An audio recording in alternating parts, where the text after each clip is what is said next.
Good day again mga kapilo. This day we will have another philosophical coffee session and I will give you a lecture on the overview of logic. So I would like also to greet pala yung mga students ko sa ISU Kawayan City, the BSHRM 31 and 32, the BSIT 31 and 32 lifelong learners, and the BAT for this philosophical coffee session or this lecture series is primarily intended for them. However, gusto ko lang din malaman for the information of all ay pwede rin itong gamitin as reference ng mga estudyante ni Sir Res Janro Bautista of ISU Cabagan Campus because we share the same modules, particularly yung kanyang mga mga estudyante niya sa Philo 11 na BSHRM third year. So let us now proceed to the discussion. So let me just give to you the course objectives of this topic. So at the end of the chapter, the students are expected to, number 1, explain the importance of reasoning. Number 2, to define logic. Number 3, to compare and contrast the kinds and divisions of logic. And number 4, appreciate the importance of logic. Now let me just go to my drawing board so that I can write. Kasi para lang tayong nagkaklase talaga sa face-to-face, kaya lang magiging virtual, and we will always do this lecture series at para pwede nyo ring balik-balikan yung mga discussions natin. Okay, let me start now. Man, ito si Man, gets to know reality in a step-by-step manner. So para siyang umaakyat sa ladder in order for him to reach reality. Man will step to this, to that, and to that, and to that, and to that, and to that. Paunti-unti, pautay-utay. Hindi pwedeng man will just jump immediately to reality. In knowing reality, he follows the step-by-step process. And this step-by-step process is called reasoning. Okay? Reasoning would not have been necessary if only man has all the knowledge about the whole of reality. But since his knowledge is limited, we should acknowledge that limited ang ating nalalaman, limited ang ating knowledge, reasoning plays a very important role to our life. Reasoning enables us to get in touch with reality. Reasoning enables us to gain more knowledge, and it enables us to fulfill our purpose or essence, and that is to know or to acquire knowledge. Actually, in our day-to-day life, we use reasoning. We as human beings use reasoning. Nagrarason tayo because this is already given to us. This is what makes us man. This is what differentiates us from any other beings. Our reasoning ability, our reasoning capacity. A dog does not reason out. A cat does not reason out. A bird does not reason out. It is only human being, and it is only man who reasons out. Our reasoning ability is part and parcel of our human existence. For example, in our studies, we reason, we rationalize. We argue about life. Kapag nakikipag-usap tayo sa ating mga friends o nag-iimbestiga tayo ng mga simple at mga komplikadong mga bagay-bagay, we reason out.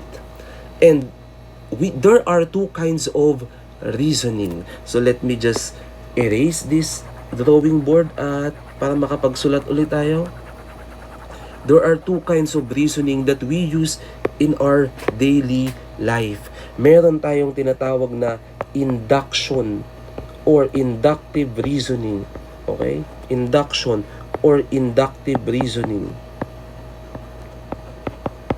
Inductive reasoning. And the other one is deduction. Deduction or deductive reasoning. So, what is the difference between induction or inductive reasoning to deduction and deductive reasoning? So, the main difference to them is that sa inductive reasoning, we are able to get a universal knowledge, okay? Universal knowledge from particular knowledge. So, because of the combination of this particular knowledge, we are able to derive a universal knowledge. On the other hand, in deductive reasoning or in deduction, there is already a universal knowledge, okay? Makinig na lang kay explanation, huwag kayong magbabase dito sa diagram natin. We acquire a universal knowledge from particular knowledge. Again, there is already this universal knowledge and then we derive a particular knowledge from this universal knowledge. Okay, to give you, to make this simpler, I will give you some examples. So let us first go to induction or inductive reasoning para mas maiintindihan natin.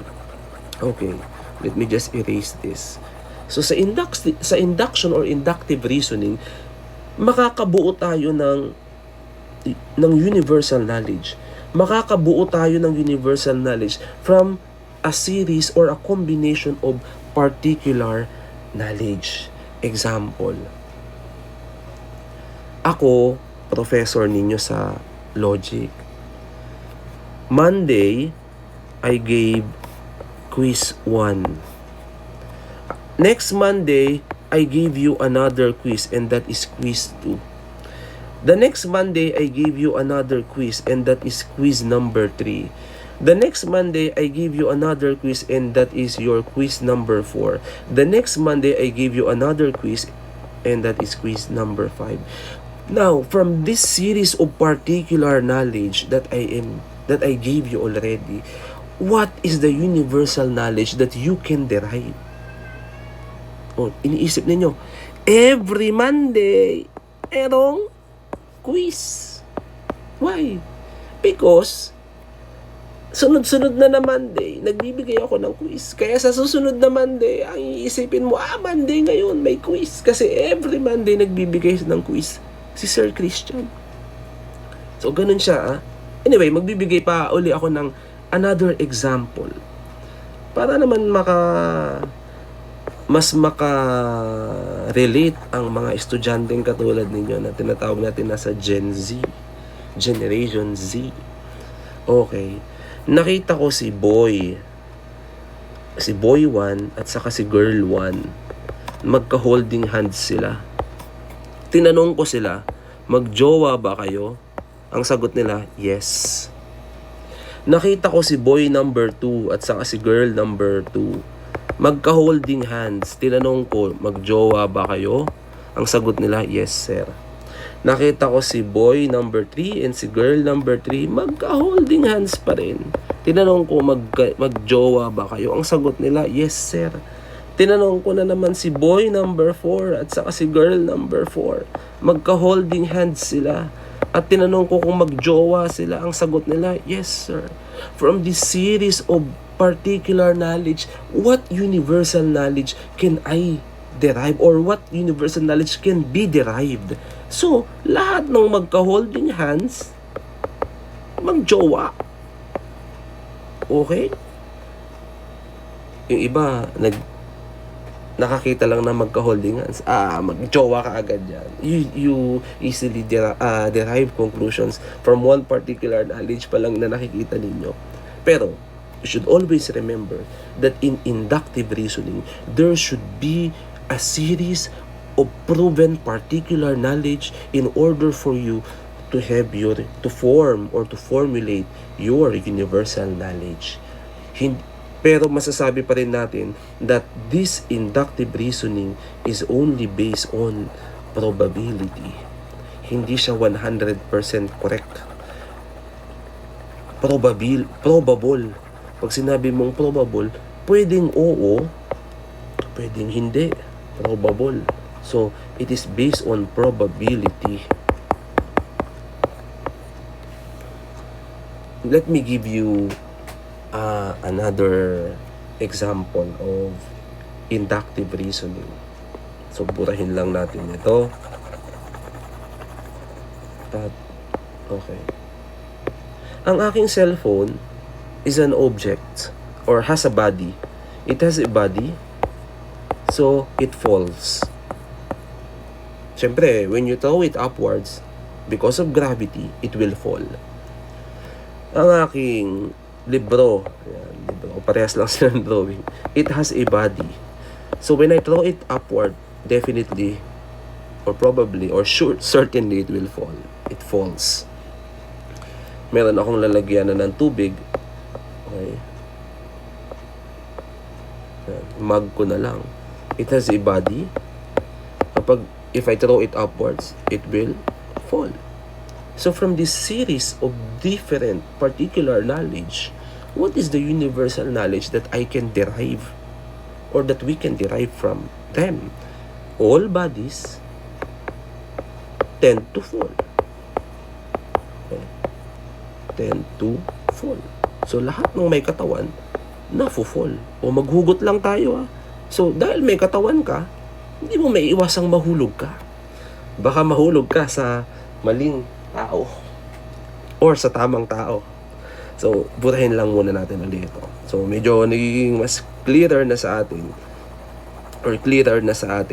I'm sure, yung inductive reasoning or yung tinatawag natin induction. Now we go to deduction or deductive reasoning. So, let me just erase this so that we would have our space. So, sa deductive reasoning, okay, so deduction or deductive reasoning, it's the other way around. Deductive reasoning. Kasi dito, there is already this universal knowledge, and this universal knowledge is proven. So when it is applicable to all, it is applicable to particular. Kapag applicable sa universally, applicable din siya particularly. Okay, let me give you an example. Kanina, sabi natin, all bodies tend to fall. All bodies tend to fall. So, ang ballpen has a body. So, therefore, the conclusion that we can get, since all bodies tend to fall and ballpen has a body, ballpen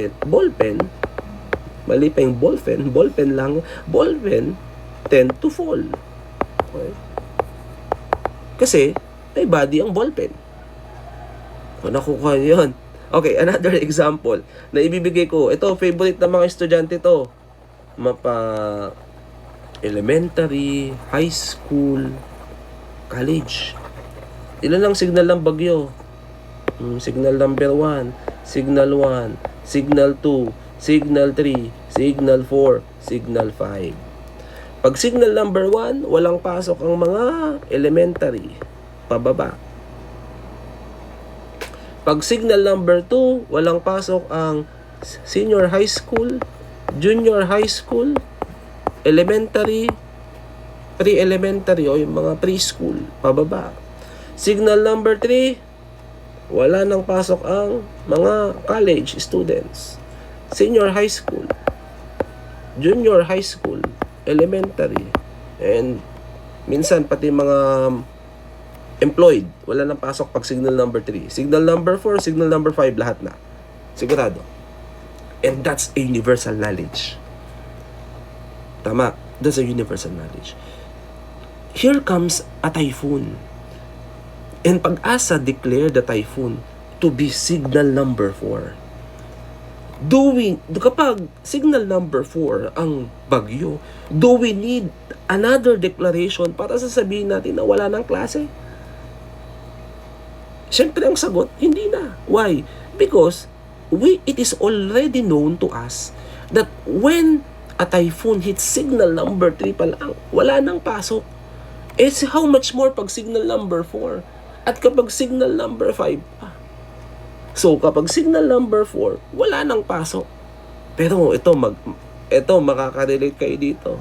Tuwang-tuwa ako pag signal number 1 pa lang ang bagyo, sasabihin na ng mga estudyante, ng mga college, sir, walang pasok. Sila na nagde-declare ng walang pasok. Buti na lang ngayon, hindi naman sa sinasabi kong mabuti na may pandemic, pero talagang hindi kayo pumapasok. So, masaya bang hindi pumasok? Siyempre, hindi naman tayo masaya dahil ganito ang situation natin that we are experiencing a pandemic. So, let me just erase this to you. So, nakukuha nyo yun. Sa inductive reasoning, ang nangyayari is we derive a universal knowledge from particular knowledge. In deductive reasoning naman, we derive a particular knowledge coming from a universal knowledge. So, these are the two kinds of reasoning. Araw-araw ginagamit natin itong mga ito, pero hindi lang natin alam na ginagamit na pala natin itong mga ito. For example, yung mga chismis about COVID. Ayan. Sasabihin natin, may nagka-COVID ang isang lugar. Sasabihin na natin, may COVID na lahat. Kunyari, nagka-COVID sa Kawayan. Nagka-COVID sa Kawayan. Sa ISU Kawayan. Sa Kawayan ISU. May COVID na isa. Sasabihin na kaagad ng lahat, mag-perform na sila ng inductive reasoning. Lahat sa ISU Kawayan may COVID. Mali naman yun, ganun.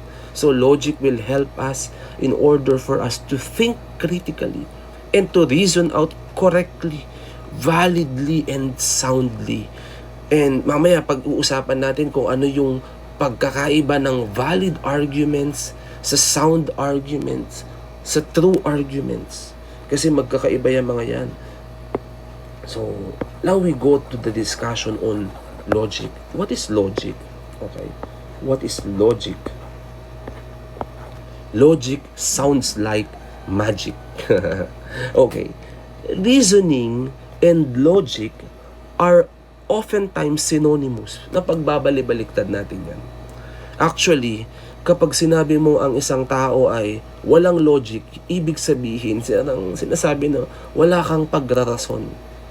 Hindi ka nag-iisip. Inibanag. Ari ka man nono. In Ilocano, madi ka agpanpanunot. Logic requires a person to be reasonable and to be a critical thinker. Now, but although the two terms, itong logic and reasoning, are alike with one another, and sometimes they are interchangeable, they are not the same. Magkaiba si logic at saka si reasoning. So, malalaman naman natin kung bakit sila magkaiba. Kasi, the act of reasoning is endowed to man. Ito yung nakay man. Tapos, si logic naman is a tool used in order for man to polish his reasoning. Again, itong reasoning na to, endowed to man. And logic is a tool used by man in order for him to polish his reasoning, o yung para hasain ang kanyang pag-iisip. Pag-iisip ng tama, pag-iisip ng makatotohanan, at hindi pag-iisip na may kamalian o yung nagde-derive na lamang sa conclusions ng wala namang basehan. So, let us continue. Let me just erase this. Okay? Logic, etymologically speaking, comes from the Greek word logike. Logike. Logike meaning a treatise pertaining to matters of thought. So, it pertains to matter of thought. So, we can say that logic is an activity of the mind. An activity of the mind.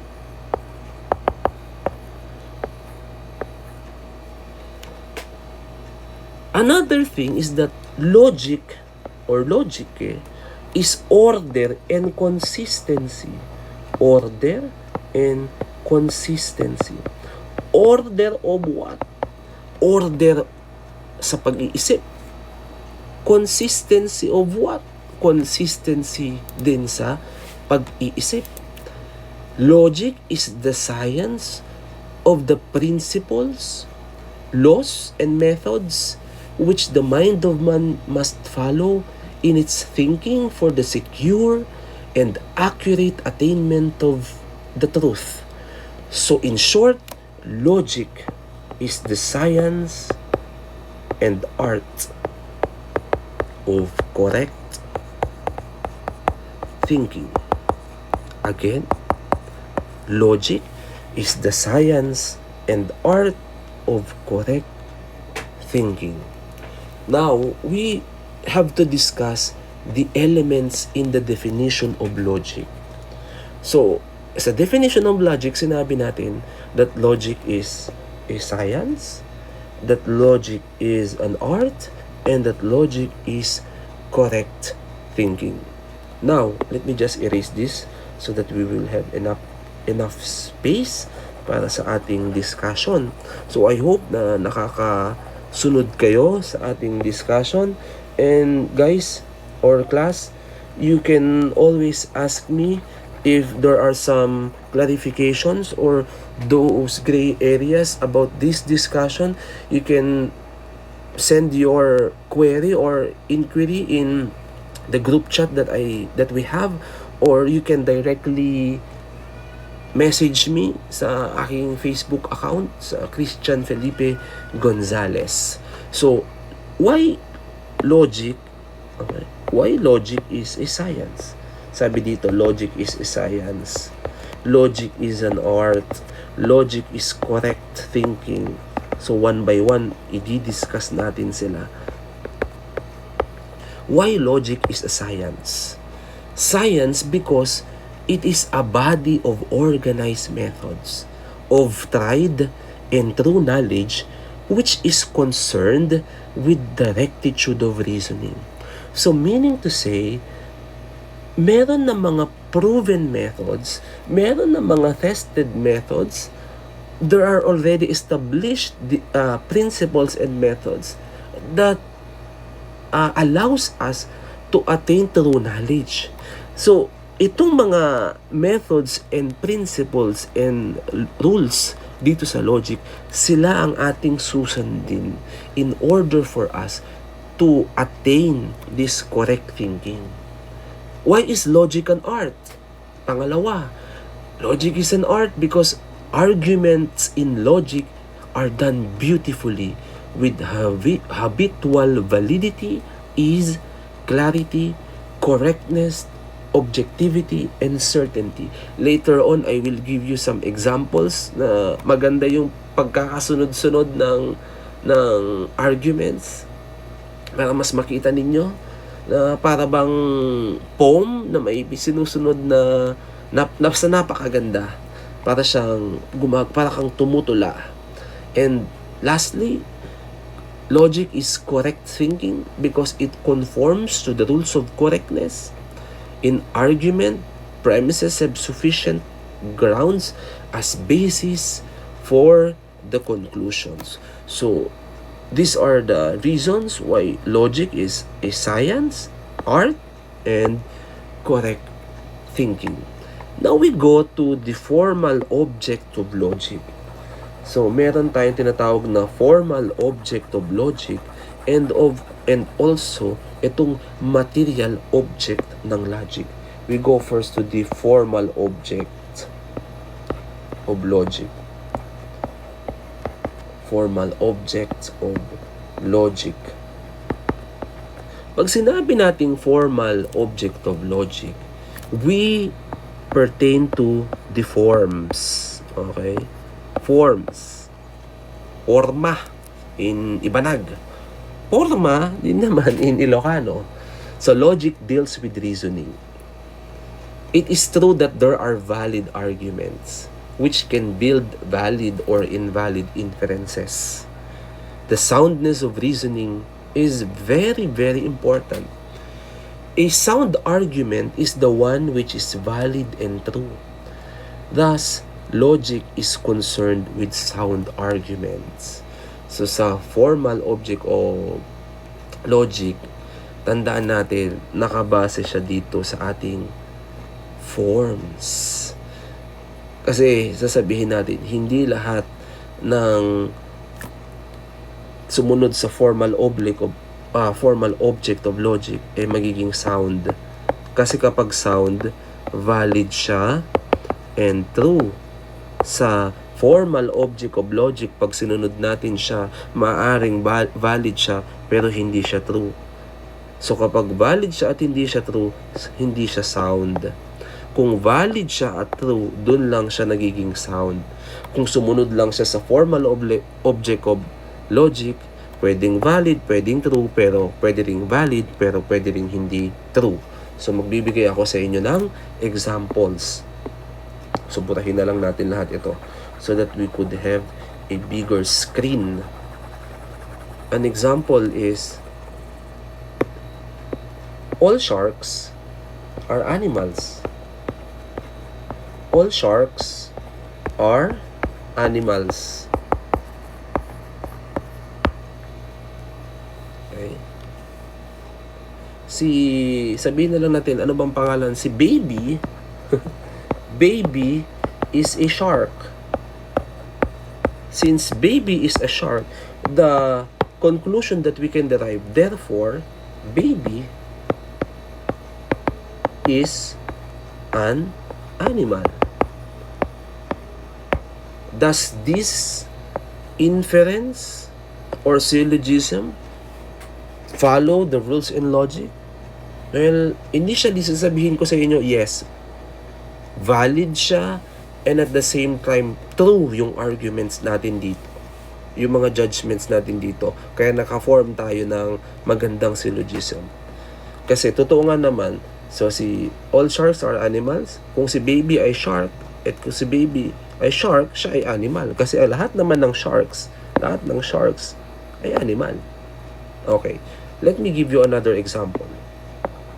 Okay, so let me just erase this to you. Ganito lang tayo dito, sulat tayo ng sulat, kaya dapat makikinig kayong mabuti at pwede nyong balik-balikan itong lecture na to para mas maiintindihan ninyo. Kasi once na na-miss ninyo ang isang topic sa logic, naku, napakahirap ng intindihin. Let me give you another example. Ito, all politicians, sabi, all politicians are corrupt. Okay. Mayor, sabihin mo na lang, Mayor Yorme is a politician. Therefore, Mayor Yorme is corrupt. Valid? Maybe valid. It is valid because it follows the rules of logic. Is it true? It may not be true. Why?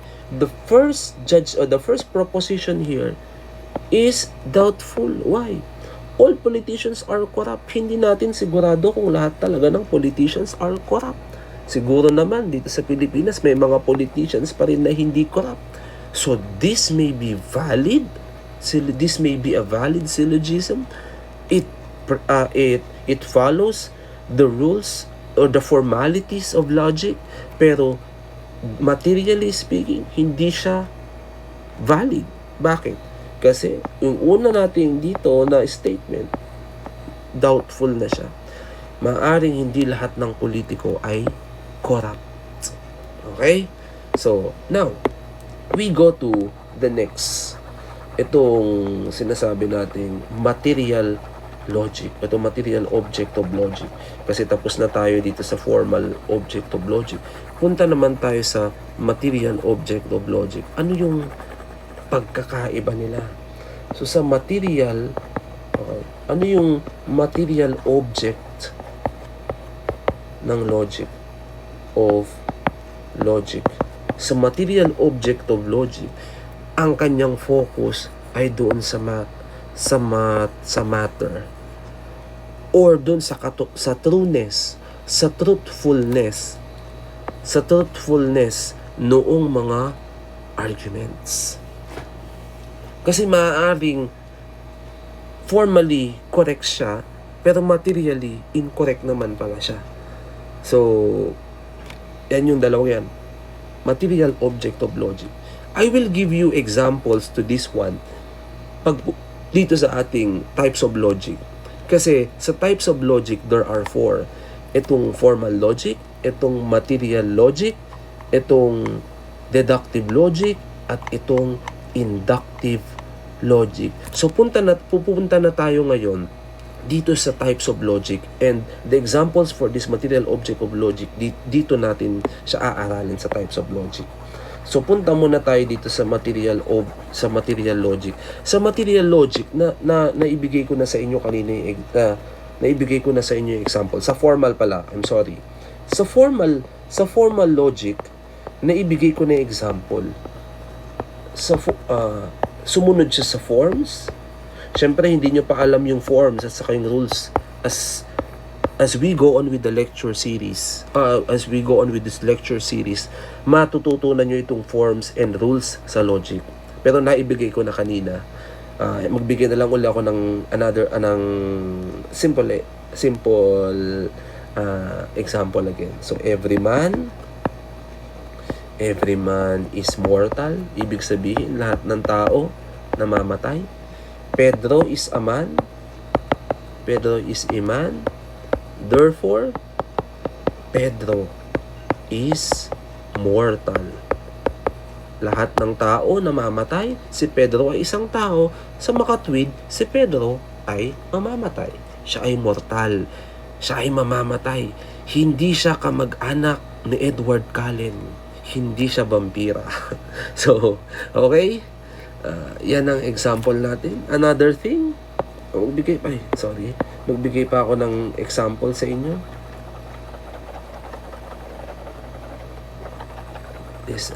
Another example is that if it rains,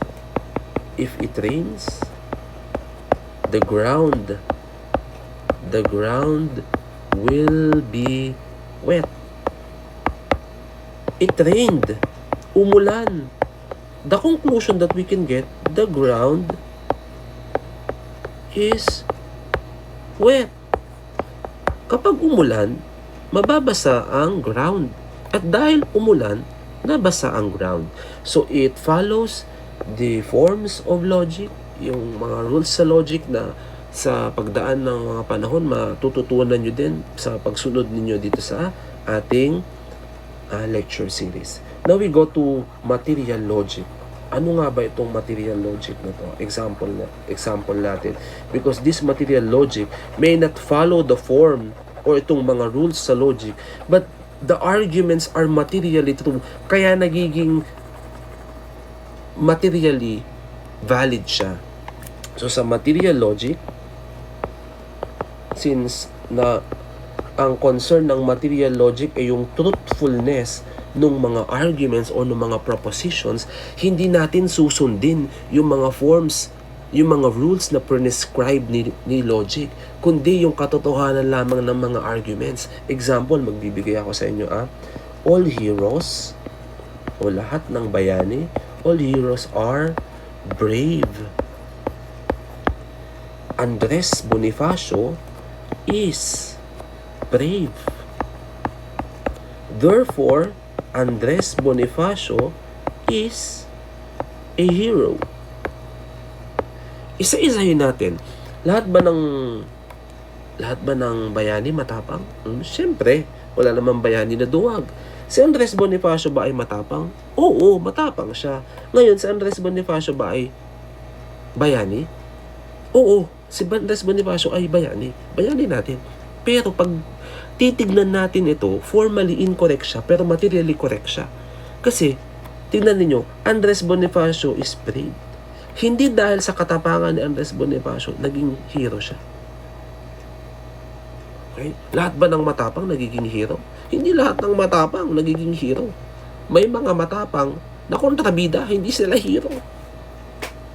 Di ba? Yung teacher ninyo, kapag masyado siyang matapang sa klase ninyo, brave siya sa klase ninyo, nambabagsak siya, hindi hero ang tingin niyo sa kanya. Ang tingin niyo sa kanya, kalaban. Di ba? So, yan ang example ng material logic. So, now we go to deductive logic. Itong deductive logic, nagbigay na ako ng example sa inyo kanina. Pero magbibigay ulit ako ng example sa inyo ngayon para naman mas maiintindihan pa natin yung preliminaries ng logic. Again, sa mga may katanungan, huwag kayong mahihiyang mag-send sa akin through direct message or dun sa ating GC. Now we go to number 3, yung deductive logic. Kung maaalala natin kanina, yung sa deductive reasoning, there is a universal knowledge, tapos makakabuo tayo ng particular knowledge. Diba? May universal knowledge na dati. Makakabuo tayo ng particular knowledge coming from this universal knowledge. So, magbigay ako sa inyo ng example. So, all crocodiles are animals. Alam ko iniisip ninyo, may mga ibang crocodile naman sir na hindi animal. Pero mag-focus tayo dito sa crocodile na animal. Okay? Hindi daw crocodile ang tawag sa mga iniisip ninyo. Ang tawag sa kanila, Lacoste. Okay? Lacoste. Kasi mayayaman na sila. Anyway, just kidding. So, all crocodiles are animals. Si Lolong, yung nahuli nilang pinakamalaking crocodile, is a crocodile. Okay? It is a crocodile. Therefore, kung si Lolong ay crocodile, nangangahulugan o sa makatwid, si Lolong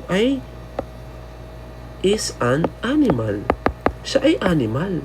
Bakit? Kasi lahat ng crocodile, animal. Dahil si Lolong ay isang crocodile, sa makatwid, si Lolong ay animal. Bakit?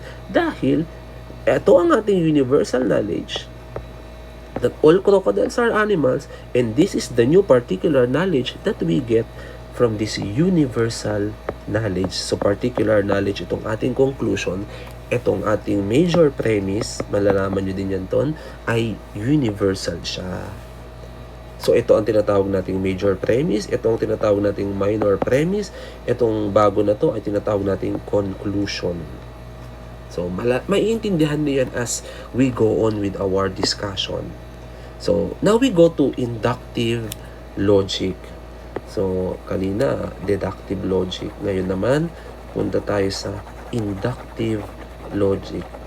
Lahat naman kayo dito nabigyan ng modules sa Philosophy 11. Sinusundan lang din natin itong module na ito. And class, pakiusap ko sa inyo, basahin yung maigi yung module kasi napaka easy to understand yung module na binigay ko sa inyo, kung paano ko siya i-discuss ngayon, ganun ko siya i-discuss dun sa inyong module. So now we go to inductive logic. So itong sa inductive logic, we get a particular knowledge. There is a particular knowledge, a series of particular knowledge na bumubuo naman siya ngayon ng universal knowledge. So, ang nabuo natin, universal knowledge, unlike kanina sa deductive reasoning, meron na tayo dati nito, nakabuo tayo nito. So, dito sa inductive logic, originally meron tayo nitong mga particular knowledge. Tapos, makakabuo tayo ng bagong universal knowledge. Katulad na nga lang nung kanina, Ang cellphone na huhulog. Cellphone, false. Yung key, false. O susi. Okay. Yung ball, false. Okay. Ano yung makukuha nating universal knowledge pagdating dyan? So, all bodies, okay, or bodily objects, fall. Basta may katawan, nahuhulog. Or, nahuhulog. They fall. So, nung college kami, we were given an example dito sa inductive logic. Pero, huwag sana tayo ma-offend ito. Mga lang naman. Joke-jokean namin. No? O, sa mga Ilocano, mga estudyante ko, ganito si student 1, Ilocano, siya ay kuripot. Okay. Si student number 2 ay Ilocano at siya ay kuripot. Si student number 3 ay Ilocano at siya ay kuripot. Si student number 4 ay Ilocano at siya ay kuripot. What is the universal knowledge that you can get from these particular knowledges? All Ilocanos are kuripot. Okay, di ba? Ganun siya. Ganun ang inductive logic class. So, another thing, meron pa yung isang sinabi ng professor namin. No? Kasi meron kami mga ibanag na mga classmates. Si student 1 daw, mangisi. Ibanag siya. Si student 2 ay mangisi. Maintindihan ng mga ibanag, mangisi at ibanag din siya. Si student 3 ay mangisi at ibanag pa rin siya. So sabi niya, lahat ng ibanag na estudyante, mangisi. Sa mga hindi nakakaintindi, mangisi is black. Okay, mangisi is black, maitim daw. Pero don't get offended, di naman lahat ng ibanag maiitim. Kasi may mga ibanag na mapuputi. Pero ito, tanungin ko lang ang lahat ba ng ibanag matanog? Matanog is maingay. Okay, so let me just erase this. And let's proceed to the 3 mental operations na pag-aaralan natin. The 3 mental operations that we need to study. Kasi ito lang talaga yung, dito iikot lang lahat ng discussion natin. There are 3 mental operations. Okay? 3 mental operations. Number 1 is simple apprehension. Simple apprehension. Number 2 is judgment. And number 3 is reasoning. Dito lang tayo magfo-focus lahat. Mula sa simple apprehension, hanggang sa judgment, hanggang sa reasoning. Class, pag hindi nyo naintindihan si simple apprehension, mahihirapan kayo kay judgment. Pag hindi nyo naintindihan si judgment, lalong mahihirapan kayo kay reasoning. Kung hindi nyo naintindihan yung simple sa komplikado at saka sa pinaka-komplikado, mahihirapan kayo dito. So, pag-usapan muna natin, ano nga ba itong simple apprehension? Sa simple apprehension, it is the act by which the intellect grasps the essence of a thing. So, sa simple apprehension, nakakabuo tayo ng tinatawag na ideas, concepts, okay, terms. Yan ang nabubuo natin sa simple apprehension. Ano nga ba itong examples ng mga ideas, concepts, and terms na ito? It can be a simple idea or it can be a complex idea or concepts or term. Examples of which, burahin lang muna natin ito. The concept of red, pula. The concept of table, yung table natin. The concept of big. The concept of cellphone. Or the concept of Pedro, for example. Yan mga yan. Yan, simple apprehension yan kasi concepts lang yan mga yan. Ganyan lang siya kasimple. Or any other concepts. Pero pag-aaralan din natin soon yung mga kinds of concepts and kinds of terms. So, iisa-isahin natin yan para mas maiintindihan ng bawat isa sa atin. So, sa simple apprehension, ang binubuo lang natin, lagi niyong tandaan, concepts, ideas, and terms. Paano naman itong judgment? Ay, sorry, na mali. Paano naman itong judgment? Sa judgment kasi, pinagsama-sama mo na yung mga concepts and terms and ideas mo. So, dito sa judgment, pagsasama-samahin mo yan. It can be an affirmation, kung positive yung pagkakasabi. It can also be a negation, kung negative yung pagkakasabi ng iyong judgment. Ang product ng judgment is called a proposition. So, an affirmative judgment or a negative judgment is called a proposition. Yan, napaka-importante niyan. Example, kanina, meron tayong nabuong mga konsepto. Sabi natin, red, table, big, cellphone, Pedro. Pagsasama-samahin lang natin yan. The table, okay, is red. That's a judgment. Pinagsama-sama mo na yung iba't ibang konsepto. Or, another example is, pagsama natin yung Pedro, cellphone, saka big. Pedro has a big cellphone. Yan. Pinagsama-sama mo na yung iyong iba't ibang concepts, lagyan natin yung apprehension, yung iba't ibang ideas and concepts mo para makabuo ka ng judgment. Yan siya. So ngayon, ano naman itong reasoning? Kasi itong reasoning, mas komplikado na naman ito. Kung sa judgment, pinagsama-sama mo yung different concepts and terms, itong concepts and terms, nakabuo ka ng judgment. Sa reasoning naman, makakabuo ka ng panibagong reasoning through combining different judgments. Yan na siya. So yan yung binigay ko sa inyo kanina ng mga examples that every man is mortal, Pedro is a man, therefore Pedro is mortal. Yun, iba't ibang judgment siya. Pero magbigay ako sa inyo ng example. Ibalikan natin yung kanina, ha? Okay. Let me just erase this. Ito na lang lahat na to para mas maganda yung pagsusulat natin. Malapit na tayong matapos sa ating lecture series. Again, kung may mga katanungan, magtanong kayo through private message. So, ito na siya. Example is, every cellphone, every CP is an electronic gadget. Electronic gadget. Itong Nokia, kung may Nokia pa, meron naman, is a cellphone or is a CP. Walang lata dito.